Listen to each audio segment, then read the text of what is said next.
Hello friends, welcome to our channel Krishna tutorials. Myself Priyansh Dixit और आज हम पढ़ने वाले हैं हमारे क्लास 10 फिजिक्स के पहले चैप्टर का पार्ट 2। सबसे पहले हमारे सामने आता है स्फेरिकल मिरर। कॉनकेव, केव का मतलब होता है गुफा, यानी कि गुफा वाली सतह से, गुफा वाले सरफेस से जाके परावर्तन होगा, यानी कि अंदर वाला सरफेस। ये देखो अंदर टाइप का, गुफा टाइप का लग रहा है ना, तो गुफा वाली सतह से, गुफा वाले सरफेस से जाके परावर्तन होगा, उसको हम लोग बोलेंगे कॉनकेव मिरर। अब हम लोग पढ़ने वाले हैं दर्पण के द्वारा इमेज का फॉर्मेशन कैसे होता है, यानी कि प्रतिबिंब का फॉर्मेशन कैसे होता है, प्रतिबिंब कैसे बनता है। इससे पहले हम लोग कुछ रूल्स देख लेते हैं जिससे हम लोग को प्रतिबिंब बनाना आसान हो जाएगा। अब अवतल दर्पण द्वारा प्रतिबिंब का बनना हमारे सिलेबस में 6 प्रकार का है। अब हम लोग एक फ्लो चार्ट से हमारी इमेज फॉर्मेशन को अच्छे से याद करने वाले हैं। अनंत से हमारी प्रकाश किरण निकलेगी, प्रकाश किरण निकल के दर्पण से टकराएगी और फोकस पे जाके मिलेगी, यानी कि जो प्रतिबिंब होगा, प्रतिबिंब हमारा बनने वाला है फोकस पे। एक चीज हमने बताई थी, अगर रियल है तो इन्वर्टेड होगा, यानी कि अगर वास्तविक है तो उल्टा होगा, और अगर वर्चुअल है तो हमारा इरेक्ट होगा, यानी कि सीधा होगा। तो अगर रियल है तो इन्वर्टेड होगा, वर्चुअल है तो इरेक्ट होगा। जैसे मान लो मैग्निफिकेशन है हमारा, मैग्निफिकेशन हमारा 1 से बड़ा आ रहा है, 1 से बड़ा आ रहा है तो हम लोग क्या बोलेंगे, हमारी जो इमेज है, इमेज ऑब्जेक्ट से बड़ी है। और अगर मैग्निफिकेशन हमारा 1 के बराबर आ रहा है तो हम लोग बोलेंगे जो हमारी इमेज है वो ऑब्जेक्ट के बराबर है। और अगर मैग्निफिकेशन हमारा 1 से छोटा आ रहा है तो हम बोलेंगे इमेज है हमारी वो ऑब्जेक्ट से छोटी है। लेफ्ट हैंड साइड वाली चीजें उनको हम लोग निगेटिव में लेते हैं, जो नीचे वाली चीजें होती है उनको हम लोग निगेटिव में लेते हैं, और जो ऊपर की चीजें होती है इनको हम लोग पॉजिटिव में लेते हैं। अब हमारे पास एक क्वेश्चन आता है, इस क्वेश्चन में क्या है, इस क्वेश्चन में बोल रहा है कि एक हमारे पास अवतल दर्पण है, यानी कि कॉनकेव मिरर है, कॉनकेव मिरर है हमारे पास, कॉनकेव मिरर है जिसकी फोकल लेंथ हमारे पास है 15 सेंटीमीटर। फोकल लेंथ जिसकी हमारे पास 15 सेंटीमीटर है। अब हम अपने लेक्चर को यहीं पर एंड करते हैं। Hello friends, welcome to our channel Krishna tutorials. Myself Priyansh Dixit और आज हम पढ़ने वाले हैं हमारे क्लास 10 फिजिक्स के पहले चैप्टर का पार्ट 2।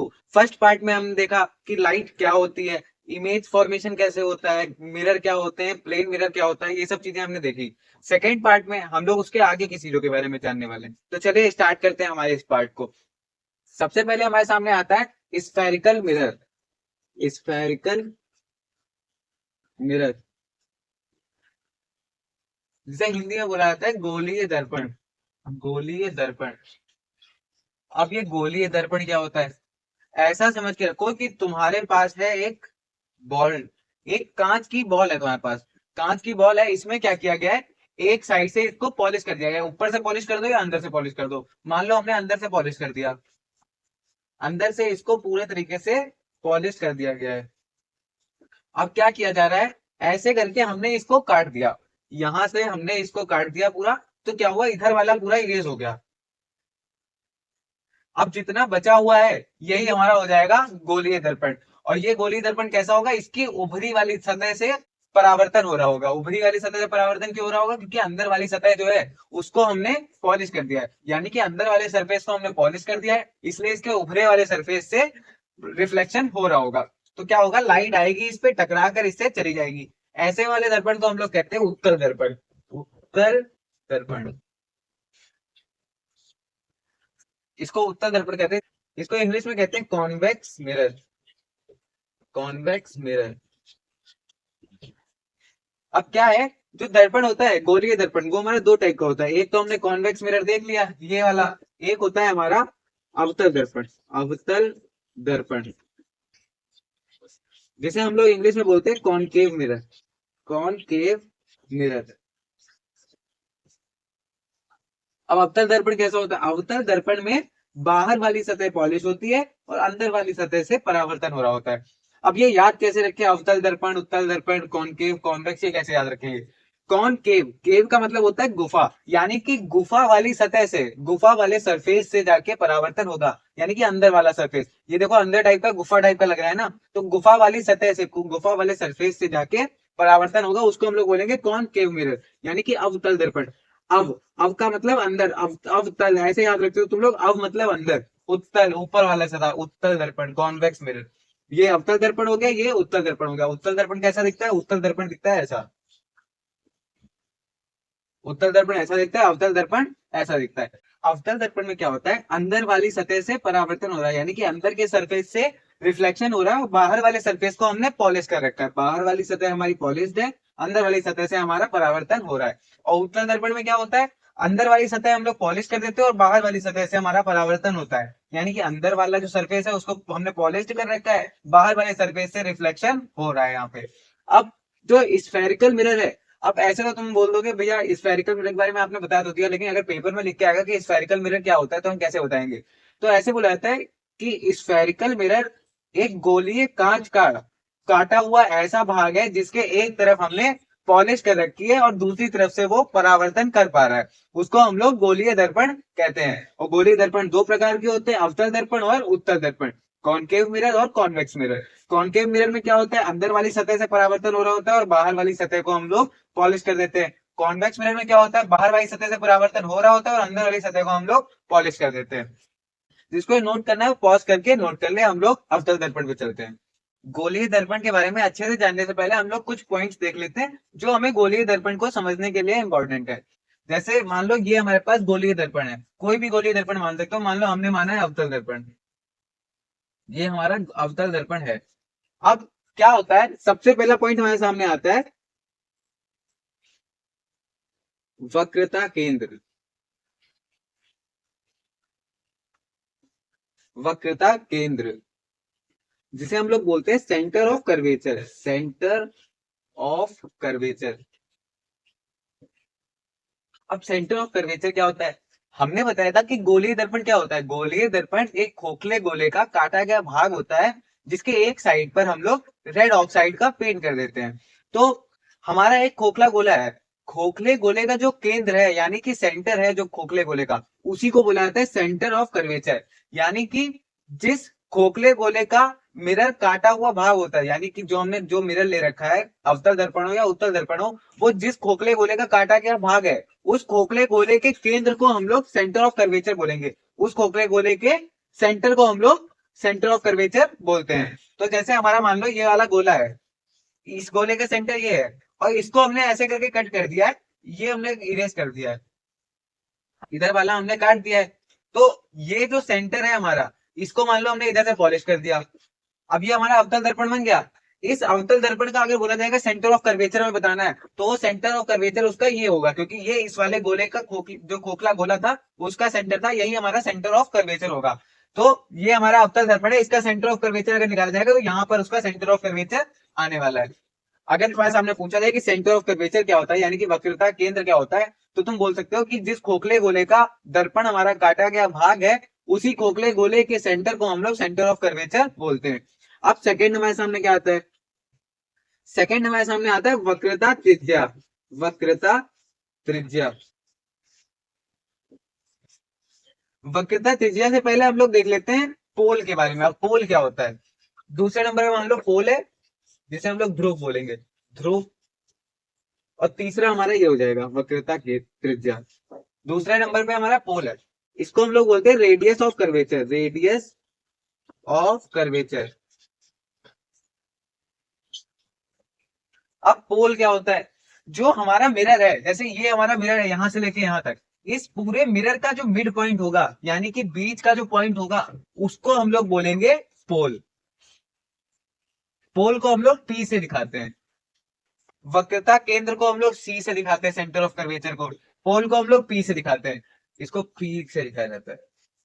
अब ये वक्रता त्रिज्या क्या है, पोल तो हमें समझ लिया ना, जो हमारा दर्पण था दर्पण के बीच के पॉइंट को हम लोग पोल कहते हैं यानी कि ध्रुव कहते हैं। अब वक्रता त्रिज्या क्या है, पोल से वक्रता केंद्र तक की दूरी, वक्रता केंद्र यानी कि सेंटर ऑफ कर्वेचर तक की दूरी, ये हमारा पोल है, ये हमारा सेंटर ऑफ कर्वेचर है। यहां से लेके यहां तक की दूरी को हम लोग बोल देते हैं radius of curvature. Radius of curvature को हम लोग आर से दिखाते हैं, बड़े आर से दिखाते हैं रेडियस ऑफ कर्वेचर को।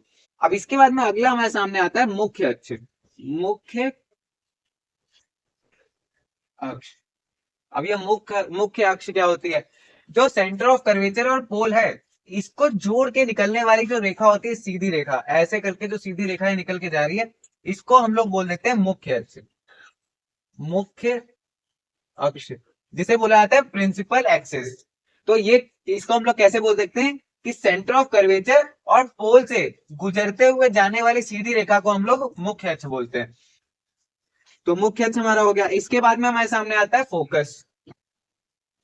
फोकस, अब फोकस क्या है, जो मुख्य अक्ष है इसके समांतर यानी कि इसके पैरेलल आने वाली प्रकाश की किरण दर्पण से टकराकर जहां पर मुख्य अक्ष को काटते हुए निकलती है उसी को हम लोग बोलते हैं फोकस। तो क्या क्या बोल सकते हैं हम लोग कि मुख्य अक्ष के समांतर आने वाली प्रकाश किरण दर्पण से टकराकर जहां पर मुख्य अक्ष को काटती है उसी को हम लोग बोलते हैं फोकस। तो ये हमारा फोकस हो गया, फोकस। अब इसके बाद में हमारे सामने आता है छठा पॉइंट, फोकस दूरी। फोकस दूरी जिसको इंग्लिश में बोलते हैं focal length. Focal length, focus को हम लोग बड़े एफ से दिखाते हैं, फोकस को बड़े एफ से दिखाया जाता है, और जो फोकल लेंथ होती है इसको हम लोग छोटे एफ से दिखाते हैं। अब फोकल लेंथ क्या होती है? फोकल लेंथ हमारी होती है जो हमारा पोल है, पोल से फोकस तक की दूरी को हम लोग फोकल लेंथ बोलते हैं। यानी कि यहां से देखिए पोल तक की दूरी को, इसी को हम लोग बोलेंगे फोकल लेंथ। तो फोकल लेंथ हमारी हो गई, पोल से फोकस तक की दूरी को हम लोग फोकल लेंथ बोलते हैं। जिसको इसको नोट करना है पॉज करके नोट कर ले, हम लोग नेक्स्ट टॉपिक पे चलते हैं। अब हम लोग पढ़ने वाले हैं दर्पण के द्वारा इमेज का फॉर्मेशन कैसे होता है, यानी कि प्रतिबिंब का फॉर्मेशन कैसे होता है, प्रतिबिंब कैसे बनता है। सबसे पहले हम लोग पढ़ लेते हैं कि अवतल दर्पण द्वारा प्रतिबिंब कैसे बनता है। अवतल दर्पण द्वारा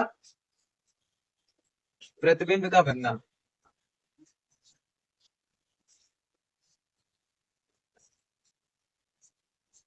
अवतल दर्पण द्वारा प्रतिबिंब का बनना, इससे पहले हम लोग कुछ रूल्स देख लेते हैं जिससे हम लोग को प्रतिबिंब बनाना आसान हो जाएगा।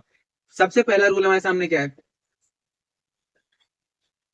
सबसे पहला रूल है, ये हमारे यहाँ पे देखो पोल है, ये सेंटर ऑफ कर्वेचर है, और ये हमारी हो गई प्रिंसिपल एक्सिस।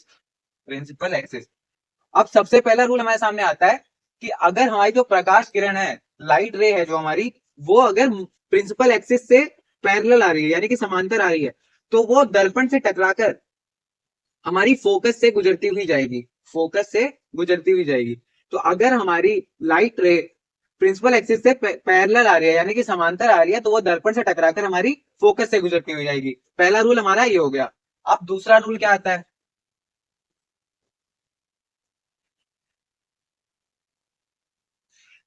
दूसरा रूल हमारे पास आता है, अगर कोई प्रकाश किरण हमारी सेंटर ऑफ कर्वेचर से गुजरती हुई जा रही है, सेंटर ऑफ कर्वेचर से जा रही है, तो वो दर्पण से टकराकर वापस उसी दिशा में आ जाएगी। यानी कि सेंटर ऑफ कर्वेचर से गई और दर्पण में टकराई तो वो वापस सेंटर ऑफ कर्वेचर की तरफ ही आ जाएगी। दूसरा रूल हमारा ये हो गया। अब तीसरा रूल हमारे पास क्या होता है? तीसरा रूल हमारे पास है, ये रूल केवल अवतल दर्पण वाले हैं, उत्तल दर्पण वाले रूल बाद में, इसके बाद में समझाए जाएंगे। पहले अवतल दर्पण वाले रूल देख लेते हैं, फिर हम लोग अवतल दर्पण के प्रतिबिंब बनना सीखेंगे, फिर उत्तल दर्पण वाले रूल देखेंगे, फिर उत्तल दर्पण के प्रतिबिंब बनाना सीखेंगे। अब तीसरा रूल हमारे पास आता है, अगर कोई प्रकाश किरण हमारी फोकस से गुजरती हुई जा रही है, फोकस से गुजरती हुई जा रही है और दर्पण पे टकरा रही है, तो वो मुख्य अक्ष के समांतर हो जाएगी। बिल्कुल इसका उल्टा, इसमें क्या हो रहा था, मुख्य अक्ष के समांतर आ रही थी तो वो दर्पण से टकराकर हमारी फोकस से गुजर रही थी।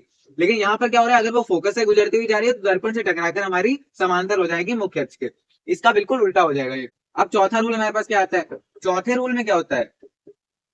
चौथे रूल में कोई प्रकाश किरण हमारी आएगी और वो पोल से डायरेक्ट टकराएगी आके। जैसे मान लो यहां से हमारी प्रकाश किरण आ रही है, वो पोल से टकरा रही है, वो पोल से टकराकर ऐसे परावर्तित होकर जाएगी कि जो हमारा मुख्य अक्ष से ऊपर वाली रे का कोण होगा, यही वाला कोण नीचे वाला भी कोण बन रहा होगा, मतलब ऊपर वाला और नीचे वाला कोण समांतर हो रहा होगा। जैसे हम लोगों ने रिफ्लेक्शन के बारे में पढ़ा था, रिफ्लेक्शन कैसा होता है, प्लेन मिरर पे रिफ्लेक्शन अगर हो रहा है तो जिस एंगल पे आ रहा होता है उसी एंगल पे वो निकल, इंसिडेंट रे और रिफ्लेक्टेड रे जो हमारी होती है वो नॉर्मल से बराबर का एंगल बनाती है। बिल्कुल सेम वही चीज यहाँ पे कि जो हमारी इंसिडेंट रे है और जो रिफ्लेक्टेड रे है वो हमारी मुख्य अक्ष यानी कि प्रिंसिपल एक्सिस से बराबर का एंगल बना रही है। तो पोल पे जब आके टकराती है हमारी रे तो वो इस टाइप का बिहेवियर शो करती है। ये चार रूल याद कर लो, इससे हम लोग आगे इमेज फॉर्मेशन अच्छे से पढ़ पाएंगे। अब सब लोग इसको नोट कर लो, हम लोग इमेज फॉर्मेशन पे चलते हैं। अब अवतल दर्पण द्वारा प्रतिबिंब का बनना हमारे सिलेबस में 6 प्रकार का है। अब वो 6 प्रकार हम लोग पढ़ते हैं एक एक करके। सबसे पहले हमारे पास क्या होता है, ये हमारा है अवतल दर्पण, और ये हमारी हो गई प्रिंसिपल एक्सिस, ये हो गया हमारा पोल, ये हमारा हो गया सेंटर ऑफ कर्वेचर, ये हो गया हमारा फोकस। अब क्या हो रहा है, सबसे पहले हमारे पास होता है, अगर हमारा जो वस्तु है, वस्तु हमारी अनंत पे है, सीधे ऐसे रेखा चलती हुई आ रही है, यानी कि प्रिंसिपल एक्सिस से पैरेलल हमारी रे आ रही है, तो वो क्या होगी, दर्पण से टकराएगी और वो कहाँ जाएगी। हमने अभी तुम लोग को रूल्स बताए थे कि अगर प्रिंसिपल एक्सिस से पैरेलल कोई रे आ रही है तो वो दर्पण से टकराकर फोकस से गुजरती हुई जाती है। तो ये फोकस से गुजरती हुई जाएगी। तो अगर प्रिंसिपल एक्सिस के पैरेलल कोई रे आ रही है तो वो दर्पण से टकराकर फोकस से गुजरती हुई जाएगी, तो हमारी इमेज कहाँ बनेगी? इमेज हमारी बनेगी जाके फोकस पे। इमेज हमारी यहाँ पे फोकस पे बन रही है, और वस्तु हमारी कहाँ थी? वस्तु थी हमारी इनफाइनाइट पे, यानी कि ऑब्जेक्ट हमारा इंफिनिटी पे था, और जो इमेज हमारी बन रही है, प्रतिबिंब हमारा बन रहा है, वो हमारा कहाँ पे बन रहा है? फोकस पे। तो प्रतिबिंब हमारा बहुत ज्यादा ही छोटा बन रहा है। तो हम लोग क्या बोलेंगे? प्रतिबिंब कैसा बन रहा है? प्रतिबिंब देखो हमारा पहली बात तो रियल में बन रहा है, यानी कि इधर साइड की दुनिया हमारी रियल वाली है ना।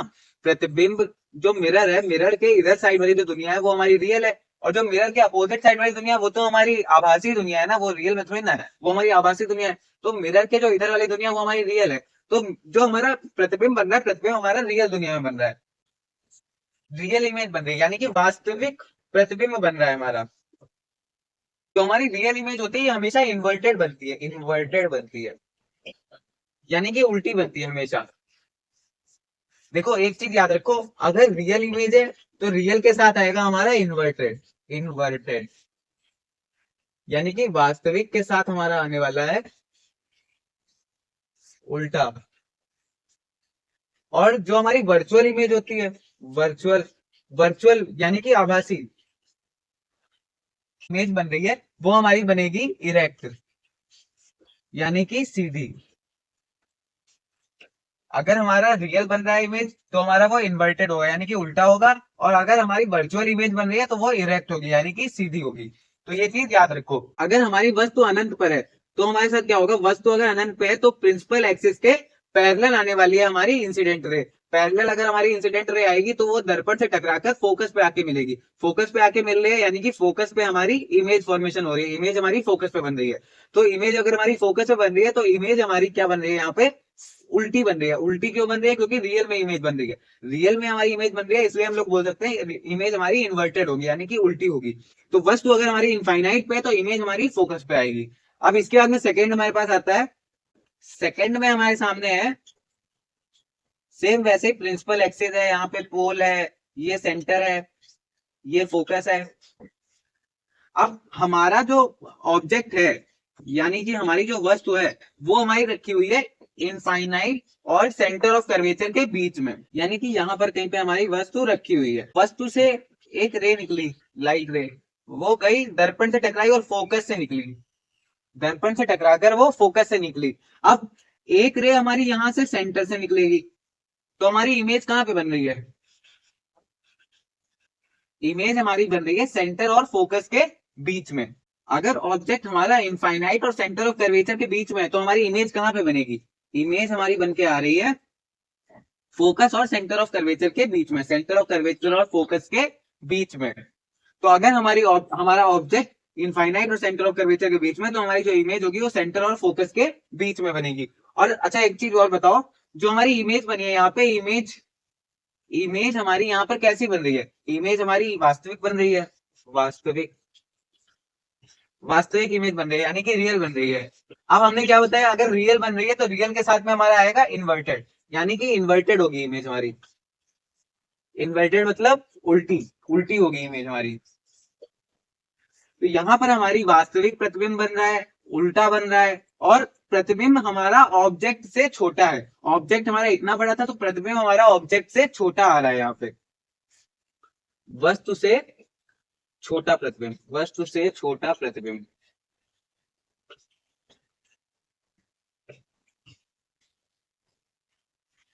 और यहाँ पर तो प्रतिबिंब हमारा बिंदु के आकार का बन रहा था, प्रतिबिंब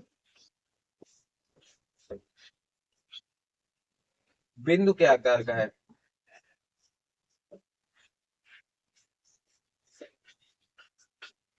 यहाँ पर हमारा प्रतिबिंब बिंदु के आकार का बन रहा था, और यहाँ पर जो हमारा प्रतिबिंब बन रहा है वो वस्तु से छोटा बन रहा है। अब इसके बाद में हम लोग थर्ड पे चलते हैं। अब थर्ड हमारे सामने क्या आता है? ये हमारा अवतल दर्पण है,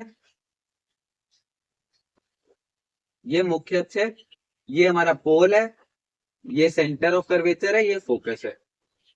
अब क्या होगा? अब तीसरे पॉइंट में हमारे पास जो ऑब्जेक्ट होगा वो हमारा सेंटर पे होगा, सेंटर ऑफ कर्वेचर पे होगा। अब क्या होने वाला है? सेंटर ऑफ कर्वेचर से जब हमारी लाइट जाएगी, लाइट रह गई, यही से टकराई और फोकस से होते हुए वापस आ गई। अब दूसरी लाइट रे कैसे जाएगी, लाइट रे दूसरी वाली हमारी फोकस से निकलती हुई जाएगी, इस पे टकराएगी और ऐसे वापस आने वाली है। यानी कि यहाँ पर प्रतिबिंब हमारा बनेगा। पहली लाइट रे हमारी गई, यहाँ पे ऑब्जेक्ट था, ऑब्जेक्ट से हमारी गई, दर्पण पे टकराई और फोकस से क्रॉस करती हुई इधर साइड आई। और जो दूसरी लाइट रे थी वो हमारी फोकस से गई, दर्पण पे टकराई और इधर साइड आई। यहाँ पर जाके हमारा प्रतिबिंब बना। जो हमारा प्रतिबिंब बन रहा है वो हमारा सेंटर ऑफ कर्वेचर पे बन रहा है। यानी कि अगर हमारा ऑब्जेक्ट सेंटर ऑफ कर्वेचर पे है तो हमारी जो इमेज होगी वो भी सेंटर ऑफ कर्वेचर पे ही बनेगी। और एक और चीज होती है इसमें, देखो पहली बात तो रियल बन रही है इमेज। रियल क्यों बन रही है, क्योंकि वो हमारी रियल दुनिया में बन रही है। यानी कि प्रतिबिंब के इधर साइड ही बन रही है तो वो हमारी रियल दुनिया है, और प्रतिबिंब उधर साइड से पॉलिश है तो उधर साइड वाली जो दुनिया होगी वो तो हमारी आभासी दुनिया होगी। तो रियल दुनिया में हमारी प्रतिबिंब बन रहा है, रियल बन रहा है। रियल मतलब कि इन्वर्टेड है। रियल से इन्वर्टेड पता तो चल जाता है ना, अगर रियल है रियल के साथ में इन्वर्टेड आता है। तो रियल यानी कि वास्तविक और इन्वर्टेड माने कि उल्टा। तो यहाँ पर क्या हो रहा है, प्रतिबिंब हमारा रियल बन रहा है और इन्वर्टेड बन रहा है। इन्वर्टेड मतलब उल्टा बन रहा है। और क्या बोल सकते हैं हम लोग यहाँ पे, जो प्रतिबिंब है हमारा वो वस्तु के बराबर है। प्रतिबिंब वस्तु के बराबर है, वस्तु के बराबर है। प्रतिबिंब हमारा वस्तु के बराबर बन रहा है। अब इसके बाद में हमारे सामने आता है चौथा पॉइंट। चौथे में क्या होगा, चौथे में मान लो ये हमारे पास है दर्पण, अवतल दर्पण।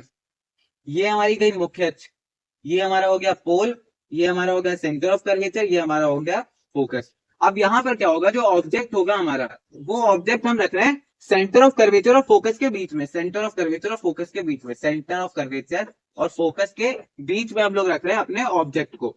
तो जो ऑब्जेक्ट हमारा यहाँ पर होगा तो हमारी इमेज कहाँ पे बनेगी, तो इमेज फॉर्मेशन हमारा होने वाला है,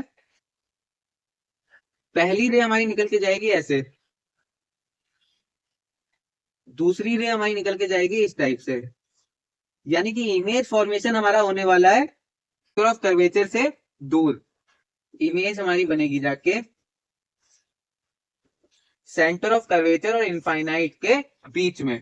और यहाँ पर क्या हो रहा है, देखो पहली बात तो रियल बन रही है इमेज, रियल बन रही है यानी कि इन्वर्टेड है। इन्वर्टेड है, रियल मतलब कि वास्तविक और इन्वर्टेड मतलब कि उल्टी। और एक और चीज तुम देखो, जितना बड़ा हमारा ऑब्जेक्ट था उससे बड़ी इमेज बन रही है, ऑब्जेक्ट से बड़ी इमेज।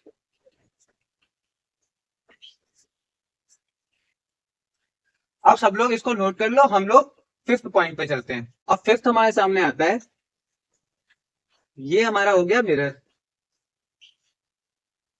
ये हमारा हो गया पोल, ये हमारी हो गई मुख्य वक्रता केंद्र, और ये हमारा हो गया फोकस। अब हमारा जो ऑब्जेक्ट होगा यानी कि वस्तु होगी हमारी, वो हमारी रखी जाएगी फोकस पे। फोकस पे हमारी वस्तु रखी हुई है, तो फोकस पे अगर हमारी वस्तु रखी हुई है तो क्या होने वाला है, पहली रेखा हमारी ऐसे जाएगी, गई, दर्पण से टकराई और ये फोकस से गुजरते हुए ऐसे चली गई, इधर गई, दर्पण से टकराई और फोकस से गुजरती हुई ऐसे चली गई। अब दूसरी रेखा हमारी कैसे जाएगी, दूसरी रेखा हमारी ऐसे जाएगी, दर्पण से टकराएगी और इधर साइड के लिए चली जाएगी। तो यहां पर क्या हो रहा है, जो हमारी पहली रेखा थी वो हमारी गई, दर्पण से टकराई और फोकस से गुजरते हुए चली गई। दूसरी रेखा हमारी गई, दर्पण से टकराई और सेंटर ऑफ कर्वेचर से गुजरते हुए चली गई। यहां पर तुम देख रहे हो जो हमारी इमेज बनेगी, इमेज हमें दिखी नहीं रही है कहां पे बनेगी जाके, तो इमेज हमारी बनने वाली है यहाँ पर अनंत पे, अनंत पे यानी कि इनफाइनाइट पे हमारी इमेज बनने वाली है। ऑब्जेक्ट अगर हमारा फोकस पे रखा हुआ है तो इमेज हमारी इनफाइनाइट पे बनने वाली है। अब इसके अंदर छठा पॉइंट हमारे सामने आता है। छठे में क्या है, ये हमारा है मिरर, ये हमारी हो गई मुख्य अक्ष, ये पोल हो गया हमारा, ये सेंटर ऑफ कर्वेचर, ये फोकस। अब ऑब्जेक्ट अब हमारा कहाँ जाएगा, तुम देख रहे हो हम लोग ऑब्जेक्ट पहले अनंत पे था, फिर अनंत और सेंटर ऑफ कर्वेचर के बीच में आया, फिर सेंटर ऑफ कर्वेचर पे आया, फिर फोकस और सेंटर ऑफ कर्वेचर के बीच में आया, फिर फोकस पे आया। अब हमारा ऑब्जेक्ट कहाँ जाएगा, फोकस और पोल के बीच में। तो हमारा ऑब्जेक्ट कहाँ जाने वाला है, फोकस और पोल के बीच में। फोकस और पोल के बीच में हमारा ऑब्जेक्ट आ गया, तो ऑब्जेक्ट हमारा है यहाँ पर, ये हमारा है ऑब्जेक्ट। अब क्या होने वाला है, एक रेखा हमारी जाएगी दर्पण से टकराएगी और ये फोकस से गुजरती हुई चली जाएगी। ठीक, एक रेखा हमारी गई दर्पण से टकराई और फोकस से गुजरती हुई चली गई। अब दूसरी रेखा हमारी क्या होगी, ये हमारी जाएगी दर्पण से टकराएगी और ये सेंटर ऑफ कर्वेचर से गुजरते हुए चली जाएगी। अब एक चीज बताओ, एक रेखा हमारी इधर साइड ले जा रही है, एक इधर ले जा रही है, ये तो कभी मिलने ही नहीं वाली है, ये अनंत पे भी जाके नहीं मिलने वाली है। तो हम लोग क्या करने वाले हैं, इसमें हम लोग क्या करेंगे, जो ये हमारी रे डायग्राम था, रे डायग्राम को हम लोग मिरर के उधर साइड, उल्टी साइड भी बढ़ा देंगे। तो एक ये जो ये वाली थी, इसको हम लोग मान लेंगे ये ऐसे ऐसे करते हुए इधर जा रही है, और ये वाली ऐसे ऐसे करते हुए इधर जा रही है, और यहाँ पर जाके ये मिल रही है।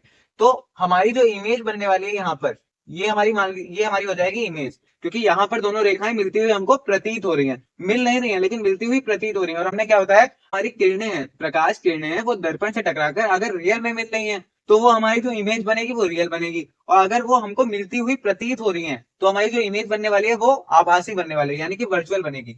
तो यहाँ पर हमारी जो इमेज होगी ये वर्चुअल होगी, यानी कि आभासी होगी। और आभासी के साथ में क्या आता है, इरेक्ट, यानी कि सीधा। तो हमारी जो इमेज होगी वो इरेक्ट भी होगी, यानी कि सीधी होने वाली है। इमेज हमारी वर्चुअल होगी और इरेक्ट होगी। और क्या बोलेंगे हम लोग, ये हमारा ऑब्जेक्ट था, यहाँ पे ऑब्जेक्ट हमारा इतना बड़ा, इमेज हमारी ऑब्जेक्ट से बड़ी बनेगी, ऑब्जेक्ट से बड़ी बनेगी, ऑब्जेक्ट से बड़ी बनने वाली इमेज। तो एक चीज हो गई, जो इमेज फॉर्मेशन होगा वो हमारा वर्चुअल होने वाला है, यानी कि आभासी होने वाला है, और जो इमेज होगी हमारी वो इरेक्ट होने वाली है, यानी कि सीधी बनेगी। और इमेज हमारी ऑब्जेक्ट से बड़ी होने वाली है यहाँ पे। तो अगर हमारा ऑब्जेक्ट फोकस और पोल के बीच में है तो हमारी जो इमेज बनेगी वो दर्पण की उल्टी तरफ बनेगी। तो अगर हमारा ऑब्जेक्ट फोकस और पोल के बीच में है तो हमारी जो इमेज बनेगी वो दर्पण की उल्टी तरफ बनने वाली है। अब इसके बाद में हम लोग इसको एक फ्लो चार्ट से अच्छे से समझ लेते हैं, याद रखने के लिए कैसे याद रख सकते हैं वो चीज देखने वाले हैं। जिसको इसको नोट करना, पॉज कर ले और नोट कर ले इसको। अब हम लोग एक फ्लो चार्ट से हमारी इमेज फॉर्मेशन को अच्छे से याद करने वाले हैं। अब जैसे हमने अभी अवतल दर्पण के बारे में देखा, अवतल दर्पण से इमेज फॉर्मेशन कैसे होता है। ये हमारा अवतल दर्पण है, ये हमारा प्रिंसिपल एक्सिस है, ये पोल हो गया हमारा, ये हमारा सेंटर ऑफ कर्वेचर हो गया, ये हमारा फोकस हो गया। अब हमने क्या पढ़ा, अगर कोई वस्तु अनंत पे होती है तो उससे रेखा हमारी सीधी बिल्कुल निकलती है और दर्पण से टकराकर वो फोकस से गुजरती है। तो पहले हम लोग यहाँ पे लिखने वाले हैं वस्तु, यानी कि ऑब्जेक्ट, और इधर हम लिखने वाले हैं प्रतिबिंब, प्रतिबिंब यानी कि इमेज। सबसे पहला हमारे सामने आता है, अगर हमारी जो वस्तु है वो अनंत पे हो, यानी कि इनफाइनाइट पे हो। अगर हमारी वस्तु अनंत पे होती है तो क्या होगा, अनंत पे हमारी वस्तु है, अनंत से हमारी प्रकाश किरण निकलेगी, प्रकाश किरण निकल के दर्पण से टकराएगी और फोकस पे जाके मिलेगी, यानी कि जो प्रतिबिंब होगा, प्रतिबिंब हमारा बनने वाला है फोकस पे, प्रतिबिंब हमारा फोकस पे बनेगा। अगर हमारी जो वस्तु है वो अनंत पे है तो प्रतिबिंब हमारा फोकस पे बनेगा। अब दूसरा क्या आता है, अगर हमारी वस्तु जो है अनंत, ये हमारा इनफाइनाइट है, अनंत और सेंटर ऑफ कर्वेचर यानी कि वक्रता केंद्र के बीच में है, यानी कि यहाँ पे कहीं पे, अगर यहाँ पे कहीं पे हमारी वस्तु है तो हमारा जो प्रतिबिंब था, प्रतिबिंब हमारा कहाँ बन रहा था, ऐसे करके एक रे जा रही थी, ऐसे निकल रही थी, यहाँ से एक रे निकल रही थी, और एक रे हमारी ऐसे करते हुए जा रही थी, और ये ऐसे आ रही थी।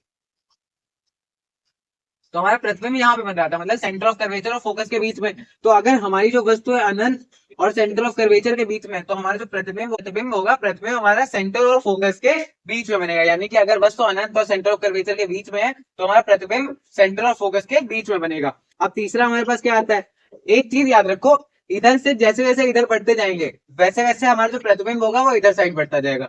हम लोग इधर से इधर साइड बढ़ रहे हैं, प्रतिबिंब हमारा इधर से इधर साइड आ रहा है। तो पहला था हमारे पास अनंत में, अनंत पे जब हम थे तो फोकस पे बन रहा था, अनंत से हम थोड़ा आगे आए तो फोकस से थोड़ा आगे आ गया। अब हमारे सेंटर ऑफ कर्वेचर पे, सेंटर ऑफ कर्वेचर पे जब हम आएंगे तो हमने देखा प्रतिबिंब हमारा सेंटर ऑफ कर्वेचर पे ही बन गया, यानी कि यहाँ से थोड़ा और आगे प्रतिबिंब बढ़ गया। अब चौथा हमारे पास क्या आता है, अगर हम आते हैं सेंटर ऑफ कर्वेचर और फोकस के बीच में तो हमारा प्रतिबिंब कहाँ पे बनेगा, सेंटर ऑफ कर्वेचर से हम लोग थोड़ा आगे बढ़ गए, यानी कि यहाँ पे हमारा कहीं पे वस्तु है, तो हमारा प्रतिबिंब क्या होगा, सेंटर ऑफ कर्वेचर और अनंत के बीच में बनेगा, सेंटर ऑफ कर्वेचर और अनंत के बीच में बनेगा, यानी कि वक्रता केंद्र और अनंत के बीच में बनेगा।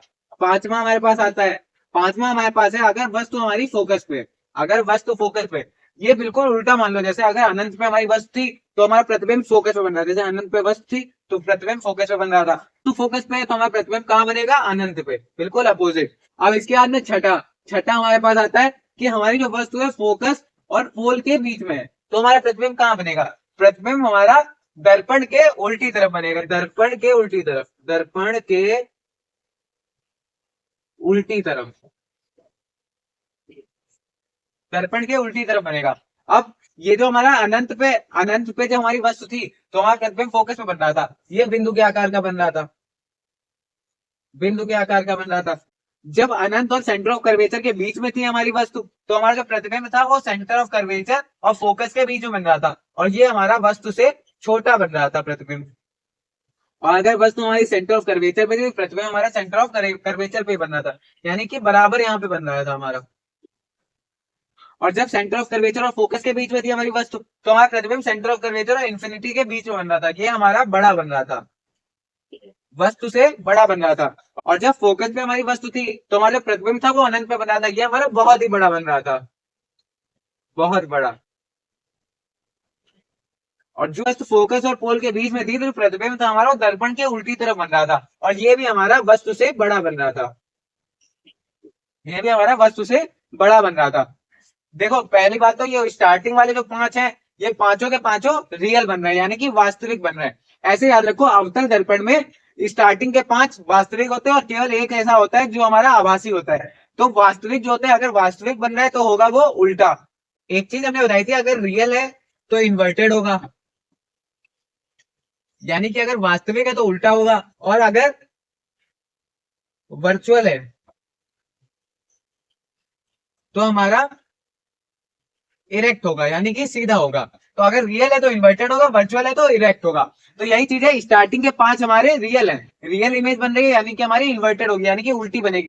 जो लास्ट वाला है वो हमारा वर्चुअल बन रहा है, यानी कि आभासी बन रहा है, आभासी बन रहा है तो वो इरेक्ट होगा, इरेक्ट मतलब कि सीधा होगा। तो अगर रियल हमारी इमेज बन रही है तो हमारा इन्वर्टेड आएगा, अगर वर्चुअल इमेज बन रही है तो इरेक्ट आएगा। अब सब लोग इसको पॉज करके नोट कर लो, हम लोग अपने नेक्स्ट टॉपिक पे चलते हैं। अब हमारे सामने आता है कि उत्तल दर्पण से प्रतिबिंब का बनना। अब उत्तल दर्पण से प्रतिबिंब कैसे बनेगा, उत्तल दर्पण से प्रतिबिंब का बनना।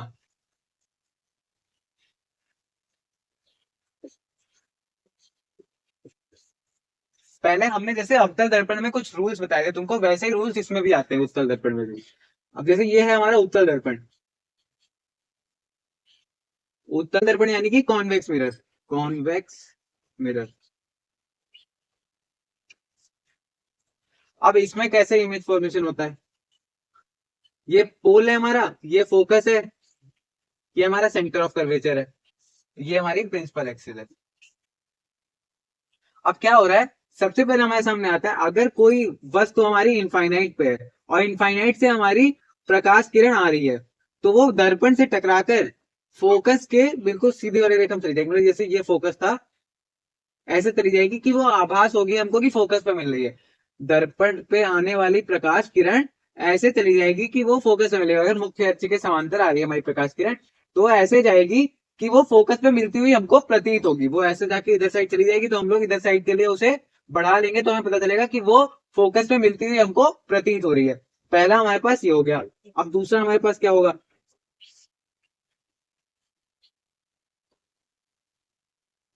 ये हमारा सेंटर ऑफ कर्वेचर है, ये फोकस है, ये पोल है। अब अगर कोई प्रकाश किरण हमारी ऐसे आ रही है फोकस की तरफ, लग रहा है कि वो फोकस पे आ रही है तो वो किरण हमारी मुख्य अक्ष के समांतर हो जाएगी। अगर कोई प्रकाश किरण हमारी फोकस की तरफ आ रही है तो वो हमारी मुख्य अक्ष के समांतर हो जाएगी दर्पण से टकराकर। अब तीसरा हमारे पास क्या आता है, तीसरा हमारे पास आता है जैसे ये है हमारा दर्पण, उत्तल दर्पण, ये हमारी मुख्य अक्ष, ये सेंटर ऑफ कर्वेचर, ये हमारा फोकस। अब कोई प्रकाश किरण हमारी ऐसे आ रही है कि वो हमें लग रहा है सेंटर ऑफ कर्वेचर पे आके लगेगी, तो वो वाली प्रकाश किरण हमारी दर्पण से टकराकर उसी डायरेक्शन में वापस मुड़ जाएगी। मतलब ऐसे आ रही थी वो दर्पण से टकराई और उसी तरफ वापस मुड़ गई। तो अगर कोई प्रकाश किरण हमारी ऐसे आ रही है कि वो सेंटर ऑफ कर्वेचर पे आके मिलेगी तो वो हमारी दर्पण से टकराकर वापस उसी डायरेक्शन में चली जाएगी। अब ये 3 पॉइंट है, इसमें केवल ये 3 पॉइंट याद रखो। अब इसके बाद में हम लोग इसके पार्ट्स पे चलते हैं। सबसे पहला पार्ट हमारे पास क्या आता है? सबसे पहला पार्ट हमारे पास आता है, सबसे पहला पार्ट हमारे पास आता है कि ये हमारा है उत्तल दर्पण। ये हमारी हो गई प्रिंसिपल एक्सिस, ये हमारा हो गया पोल, ये फोकस, और ये हमारा सेंटर ऑफ कर्वेचर, और इधर आगे इनफाइनाइट पूरा, इधर भी पूरा इनफाइनाइट, और ये हमारा पोल। अब से पहला हमारे पास इसमें होता है कि हमारा जो ऑब्जेक्ट है वो अनंत पे रखा है। अगर हमारा ऑब्जेक्ट अनंत पे रखा है तो हमारी जो प्रकाश की किरण मुख्य अक्ष के समांतर आएगी, समांतर आएगी, यहाँ पर टकराकर वो इधर साइड पे चली जाएगी। हमको ये मिलती हुई कहीं पर प्रतीत हो ही नहीं रही है, तो हम क्या करेंगे, इसको आगे के लिए बढ़ाएंगे, आगे के लिए बढ़ाएंगे यानी कि आभासी में देखेंगे कि आभासी में तो कहीं नहीं मिल रही है, तो ये आगे बढ़ाने पे पता चला कि ये फोकस पे जाके मिलेगी। तो अगर हमारी वस्तु अनंत पे रखी हुई है तो वो हमारा फोकस पे प्रतिबिंब बनेगा आगे, तो प्रतिबिंब हमारा बन रहा है फोकस पे, फोकस पे हमारा प्रतिबिंब आके बन रहा है। अगर हमारी वस्तु अनंत पे रखी हुई है तो हमारा प्रतिबिंब फोकस पे बनेगा आगे। अब दूसरा हमारे पास आता है, दूसरा क्या है, जैसे ये है हमारा उत्तर दर्पण, उत्तर दर्पण, और ये हमारी है मुख्य अक्ष, ये हमारा हो गया पी, ये हो गया फोकस, ये हो गया सेंटर ऑफ कर्वेचर। अब हम क्या कर रहे हैं, हमारा यहाँ पर वस्तु रखी हुई है अनंत और पोल के बीच में, ये हमारी वस्तु रखी हुई है अनंत और पोल के बीच में। यहां से हमारी एक किरण निकली, दर्पण से टकराई और वो इधर साइड के लिए चली गई, हमें ये कहीं पे लगती हुई दिखाई नहीं दे रही है, तो हम क्या करेंगे, इसको आगे बढ़ाएंगे तो हमें पता चलेगा ये फोकस पे मिलती हुई हमको प्रतीत होगी, तो ये हमें फोकस पे मिलती हुई प्रतीत हो रही है। अब दूसरी एक और किरण हम निकालेंगे, यहां से एक और किरण ऐसे निकलेगी और ये टकरा कर बिल्कुल वापस आ रही है। क्यों वापस आ रही है? क्योंकि ये हमें सेंटर ऑफ कर्वेचर पे मिलती हुई प्रतीत हो रही है, सेंटर ऑफ कर्वेचर पे मिलती हुई प्रतीत हो रही है, तो ये हमारी यहाँ पर टकरा कर दोबारा वापस उसी डायरेक्शन में चली जाएगी। और हमें क्या पता चल रहा है, हमने दोनों आगे रेखाएं बढ़ाई, एक ये रेखा इधर जा रही थी फोकस की तरफ, एक ये हमारी सेंटर ऑफ कर्वेचर की तरफ जा रही थी, तो ये हमको यहाँ पर मिलती हुई प्रतीत हुई, मिल रही नहीं है रियल में, मिलती हुई प्रतीत हो रही है। तो हमारा क्या होगा, इमेज हमारी यहाँ पर बन जाएगी जाके। तो इमेज हमारी कैसी बन रही है, आभासी बन रही है, आभासी इमेज बन रही है, यानी कि वर्चुअल बन रही है, वर्चुअल बन रही है यानी कि सीधी बनेगी, इरेक्ट, जिसे इरेक्ट बोलते हैं, इरेक्ट बनेगी। यहाँ पर भी हमारी आभासी इमेज बनी, ये भी हमारी सीधी बनेगी और वर्चुअल बनेगी, और यहाँ पर भी हमारी इमेज वर्चुअल और इरेक्ट बन रही है, यानी कि आभासी और सीधी बनेगी। और ये जो होगी ये वस्तु से छोटी होगी, वस्तु से छोटी। और यहाँ पर जो प्रतिबिंब बनेगा, प्रतिबिंब हमारा बिंदु के आकार का होगा, बिंदु के आकार का। उत्तल दर्पण में केवल यही दो केस आते हैं। अब हमने उत्तल दर्पण पढ़ लिया, अवतल दर्पण के बारे में पढ़ लिया। अब इसके बाद में हम लोग अपने नेक्स्ट टॉपिक पे चलते हैं, जिसको इसको नोट करना है पॉज करके नोट कर ले। अब हमारे सामने आता है दर्पण सूत्र, जिसे हम लोग बोलते हैं मिरर फॉर्मूला, मिरर फॉर्मूला। अब ये मिरर फॉर्मूला क्या होता है, मिरर फॉर्मूला हमारा होता है 1/f equal to 1/v plus 1/u। ये एक फॉर्मूला होता है हमारा, इसे हम लोग बोलते हैं मिरर फॉर्मूला, मिरर फॉर्मूला। अब ये भैया यहाँ पे एफ क्या है, वी क्या है, यू क्या है। एफ तो हमने बताया है तुम लोग को, फोकल लेंथ होता है, छोटे एफ से हम लोग फोकल लेंथ को दिखाते हैं, फोकल लेंथ यानी कि फोकस दूरी। वी हमारा होता है प्रतिबिंब की दूरी, प्रतिबिंब की दूरी। और ये हमारा होता है वस्तु की दूरी, वस्तु की दूरी। ये हमारा होता है इमेज की डिस्टेंस, और ये हमारा होता है ऑब्जेक्ट की डिस्टेंस। अब ये भैया कैसे याद रखें कि u हमारी वस्तु की दूरी होती है और v हमारा प्रतिबिंब की दूरी होती है। वस्तु, वस्तु तुम जो बोल रहे हो तुम्हारा आ रहा है टू, u आ रहा है लास्ट में, तो इससे तुम लोग याद रख सकते हो कि u जो होता है, u हमारा वस्तु में आ रहा है, तो हम लोग बोल सकते हैं वस्तु की दूरी हमारी होती है u। और प्रतिबिंब, प्रतिबिंब में वा आ रहा है, तुम प्रोनाउंशिएट कर रहे हो तो तुम्हारा वा टाइप का आ रहा है बीच में प्रतिबिंब, तो तुम बोल सकते हो कि v जो हमारा है v, v से हमें पता चल रहा है कि ये प्रतिबिंब की दूरी है, और u से हमें पता चल रहा है ये वस्तु की दूरी है। कोई लॉजिकल चीज नहीं है, बस याद रखने के लिए बता रहे हैं कि प्रतिबिंब की दूरी हमारी होती है v, वस्तु की दूरी हमारी होती है u। अब इसमें क्या होगा, तुम्हें क्वेश्चंस कई दिए जाएंगे, क्वेश्चन में हो सकता है तुम्हें फोकल लेंथ दे दी जाए, प्रतिबिंब की दूरी दे दी जाए और तुमसे पूछा जाए कि वस्तु की दूरी कितनी है और निकाल के दो, या फिर हो सकता है फोकल लेंथ देते हैं और वस्तु की दूरी देते हैं और प्रतिबिंब की दूरी पूछे। इस टाइप के क्वेश्चन बहुत सारे आते हैं। तो हम लोग पढ़ने वाले हैं मैग्निफिकेशन के बारे में। मैग्निफिकेशन, मैग्निफिकेशन जिसे हिंदी में हम लोग बोलते हैं आवर्धन। अब ये आवर्धन क्या होता है? आवर्धन में क्या होता है, मैग्निफिकेशन में ये चीज होती है कि हमारी जो इमेज है, हमारी इमेज ऑब्जेक्ट से कितने गुने ज्यादा बड़ी बन रही है, हम लोग ये बताते हैं इसमें। तो मैग्निफिकेशन का हमारा फॉर्मूला क्या होता है? मैग्निफिकेशन को हम लोग छोटे एम से दिखाते हैं। इसका फॉर्मूला हमारा होता है हाइट ऑफ इमेज अपॉन में height of object. Height of image upon में हाइट ऑफ ऑब्जेक्ट। इमेज की हाइट जितनी है वो हम यहाँ पे रखेंगे, ऑब्जेक्ट की हाइट जितनी है वो हम यहाँ पे रखेंगे। तो हमें पता चल जाएगा जो हमारी इमेज है वो ऑब्जेक्ट से हमारी कितनी ज्यादा बड़ी बन रही है। और इसका एक और फॉर्मूला भी होता है माइनस का v अपॉन में u। v क्या है यहाँ पे? v हमारा है प्रतिबिंब की दूरी, u हमारा है वस्तु की दूरी। प्रतिबिंब की दूरी अपॉन में वस्तु की दूरी। तो मैग्निफिकेशन के हमारे ये दो फॉर्मूले आते हैं, इनसे हम लोग सारे क्वेश्चंस को आसानी से कर सकते हैं। अब मैग्निफिकेशन से हमें और क्या क्या चीजें पता चलती हैं? जैसे मान लो मैग्निफिकेशन है हमारा, मैग्निफिकेशन हमारा 1 से बड़ा आ रहा है, 1 से बड़ा आ रहा है तो हम लोग क्या बोलेंगे? हमारी जो इमेज है, इमेज ऑब्जेक्ट से बड़ी है। और अगर मैग्निफिकेशन हमारा 1 के बराबर आ रहा है तो हम लोग बोलेंगे जो हमारी इमेज है वो ऑब्जेक्ट के बराबर है। और अगर मैग्निफिकेशन हमारा 1 से छोटा आ रहा है तो हम बोलेंगे जो इमेज है हमारी वो ऑब्जेक्ट से छोटी है। तो अगर मैग्निफिकेशन 1 से बड़ा है तो इमेज हमारी ऑब्जेक्ट से बड़ी होगी। मैग्निफिकेशन 1 के बराबर है तो इमेज हमारी ऑब्जेक्ट के बराबर होगी। मैग्निफिकेशन अगर 1 से छोटा है तो हमारी इमेज ऑब्जेक्ट से छोटी होगी। तो ये इसी के लिए हम लोग मैग्निफिकेशन को पढ़ते हैं। अब साइन कन्वेंशन कैसे होते हैं? कैसे, जैसे हमने ये वाली चीजें बता दी तो तुम लोग के दिमाग में आ रहा होगा कि भैया ये दोनों चीजें बता तो दी, लेकिन साइन कन्वेंशन हम लोग कैसे लेंगे? प्लस वाला हम लोग कब लेंगे? जो वस्तु की दूरी है, वस्तु की दूरी हम लोग प्लस में कब लेंगे और इमेज की दूरी हम लोग प्लस में कब लेंगे और निगेटिव में कब लेंगे? ऊंचाई हम लोग पॉजिटिव में कब लेंगे और निगेटिव में कब लेंगे? तो ऐसा होता है जैसे ये है हमारा दर्पण, दर्पण है ये हमारा, दर्पण में ये हमारा पोल है। तुम लोगों ने मैथ्स में क्वाड्रेंट पढ़ा होगा। क्वाड्रेंट में क्या होता है? क्वाड्रेंट में हमें पढ़ाया गया था कि इधर साइड की जो राइट हैंड साइड वाली चीजें हैं, राइट हैंड साइड वाली सभी चीजों को हम लोग पॉजिटिव में लेते हैं, जो लेफ्ट हैंड साइड वाली चीजें उनको हम लोग निगेटिव में लेते हैं, जो नीचे वाली चीजें होती है उनको हम लोग निगेटिव में लेते हैं, और जो ऊपर की चीजें होती है इनको हम लोग पॉजिटिव में लेते हैं। पढ़ा है ना? प्लस एक्स, ये माइनस एक्स, ये प्लस का वाई और ये माइनस का वाई। ये प्लस एक्स एक्सिस है, ये माइनस एक्स एक्सिस है, ये प्लस वाई एक्सिस है और ये माइनस वाई एक्सिस है। ये तुम लोगों ने पढ़ा होगा। बिल्कुल सेम वैसा ही यहाँ पे भी है। जैसे यहाँ पर ये हमारा ओरिजिन होता है, मूल बिंदु होता है, वैसे यहाँ पर हमारा ध्रुव है, ध्रुव को हम लोग ओरिजिन मानेंगे। जो पोल है हमारा इसको हम लोग ओरिजिन मान के यही बिल्कुल सेम मेथड यहाँ पे लगा देंगे कि अगर राइट हैंड साइड वाली चीजें आएंगी तो उनको हम लोग पॉजिटिव में लिखेंगे, लेफ्ट हैंड साइड की चीजें आएंगी तो उनको हम लोग निगेटिव में लेंगे, नीचे की चीजें जो आएंगी उनको हम लोग निगेटिव में लेंगे, और जो ऊपर की चीजें आएंगी उनको हम लोग पॉजिटिव में लेंगे। बिल्कुल सेम वैसा ही साइन कन्वेंशन यहाँ पे है।